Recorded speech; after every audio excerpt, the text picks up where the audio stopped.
تحریک طالبان پاکستان وہ شریر بچہ ہے جس نے ریاست پاکستان کو تگنی کا ناچ نچایا، پورے ملک میں بم دھماکے کیے، پولیس اور فوج پر حملے کیے، مگر ان تمام شرارتوں کے باوجود ان کے ہمدرد مذہبی رہنماؤں نے ان کے خلاف وہ سخت بیانیہ استعمال نہیں کیا جو یہ رہنما اپنے ہم وطن آزاد خیال مسلمانوں کے بارے میں استعمال کرتے ہیں۔ ان لوگوں نے طالبان سے مسلسل مذاکرات کی حمایت کی، اور جب مذاکرات ناکام ہو گئے تو طالبان کو یوں پیار محبت سے سمجھایا جیسے کوئی ماں اپنے شریر مگر لاڈلے بچے کو سمجھاتی ہے۔ ان خیالات کا اظہار معروف لکھاری اور تجزیہ کار یاسر پیرزادہ نے اپنی تازہ تحریر میں کیا ہے۔ یاسر پیرزادہ کہتے ہیں کہ آپ نے اکثر ایسے بچے دیکھے ہوں گے جو کسی کے گھر جا کر خوب غل گپاڑا کرتے ہیں، کبھی جوتے لے کر صوفوں پر چڑھ جائیں گے، کبھی برتن توڑ دیں گے، کبھی دیوار پر رنگ برنگی لکیریں پھیر دیں گے، کبھی دوسرے بچوں کو پیٹنا شروع کر دیں گے، اور کبھی خواہ مخواہ چیزیں اٹھا کر پھینکنے لگ جائیں گے۔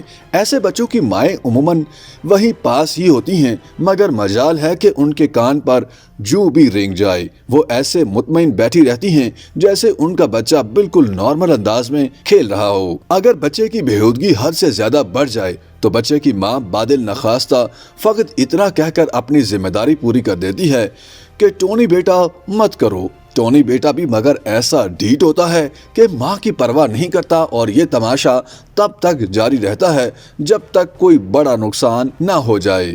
یاسر پیرزادہ کی رائے میں پاکستانی طالبان اور ان کے ہمدرد مذہبی رہنماؤں کا باہمی تعلق بھی ایسا ہی ہے۔ افغانستان میں طالبان کے برسر اقتدار آنے کے بعد ماضی میں کئی دہائیوں تک پاکستانی مہمان نوازی کا لطف اٹھانے والے تحریک طالبان نے جب پاکستانی سیکیورٹی فورسز پر حملوں کا آغاز کیا تو پاکستان نے ان کے حامی علماء سے گلہ کیا۔ جواب میں ہمارے علماء میں سے کسی نے افغان طالبان کو پیار بھرا خط لکھا تو کسی نے پاکستانی طالبان کے سامنے اپنی گزارشات رکھیں۔ طالبان نے بھی اس پدرانہ شفقت اور محبت کا کمال جواب دیا ہے۔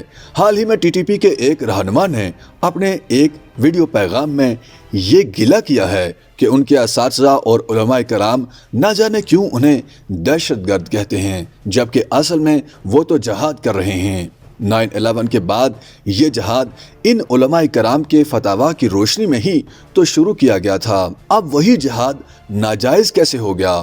ٹی ٹی پی نے اپنے بیان میں مذہبی علماء سے یہ وضاحت بلکہ رہنمائی مانگی ہے کہ ان کے سمجھنے میں اگر کوئی کوتاہی ہو گئی ہو تو اسے دلائل سے ثابت کیا جائے۔ ہم سننے کو تیار ہیں، ہم نے تو اپنا جہادی قبلہ تبدیل نہیں کیا، البتہ آپ اگر کسی مجبوری کی وجہ سے ہماری رہنمائی نہیں کر سکتے تو خدا را ہمیں دشمن کے دیے گئے نام سے مت پکاریں۔ اور رہی بات مذاکرات کی تو پاکستانی ریاستی اداروں نے چونکہ جنگ بندی کی خلاف ورزی کی، لہٰذا ہم نے مجاہدین کو ان پر حملوں کی اجازت دی۔ یہ ہے ٹی ٹی پی کے بیان کا لب لباب۔ یاسر پیرزادہ کہتے ہیں کہ سچ پوچھیں تو ٹی ٹی پی نے اپنے پاکستانی حمایتیوں کو مشکل میں ڈال دیا ہے۔ پاکستان میں جو مذہبی رہنما امریکہ مخالف جذبات ابھارتے تھے اور لوگوں کو جہاد کی ترغیب دیتے تھے، وہ اب کس منہ سے ٹی ٹی پی کے بیانیے کی مخالفت کریں گے؟ پاکستان کا بیانیہ تو بڑا سیدھا سادہ سا ہے کہ امریکہ نے افغانستان پر حملہ کیا، پاکستان نے اس جنگ میں طالبان کا ساتھ دینے کی بجائے کفر کی طاقتوں کا ساتھ دیا تھا، لہٰذا امریکہ اور پاکستان میں فرق مٹ گیا تھا۔ جس طرح امریکہ کے خلاف جہاد جائز تھا، اسی طرح پاکستان کے خلاف بھی جائز ہے۔ امریکہ کو شکست ہوئی اور وہ بھاگ گیا، لہٰذا اب پاکستان کو بھی شکست ہوگی۔ رہی بات مسلمان کا خون بہانے کی تو وہ شخص مسلمان ہو ہی نہیں سکتا جو اسلام کے مقابلے میں باطل قوتوں کے ساتھ کھڑا ہو، اور وہ لوگ جو اس موقع پر خاموش رہتے ہیں ان کی خاموشی بھی کفر کی حمایت کے مترادف ہے۔ لہٰذا بظاہر بے گناہ مرنے والے دراصل بے گناہ نہیں بلکہ واجب القتل کافر ہیں۔ ٹی ٹی پی کے اس بیانیے کا جواب ان کے اساتذہ اور ہمدردوں نے نہیں دیا، وہ دے بھی نہیں سکتے کیونکہ یہ پودا انہی کا لگایا ہوا ہے۔ اب وہ پھل دے رہا ہے تو شکایت کس بات کی؟ یاسر پیرزادہ کہتے ہیں کہ اب کچھ بات ان لوگوں کی بھی ہو جائے جنہوں نے افغان طالبان کی جیت پر شادیانے بجائے تھے اور کہا تھا کہ یہ اسلام کی فتح ہے، اب ہماری مغربی سرحد محفوظ ہو گئی ہے، پاکستان میں دہشت گردی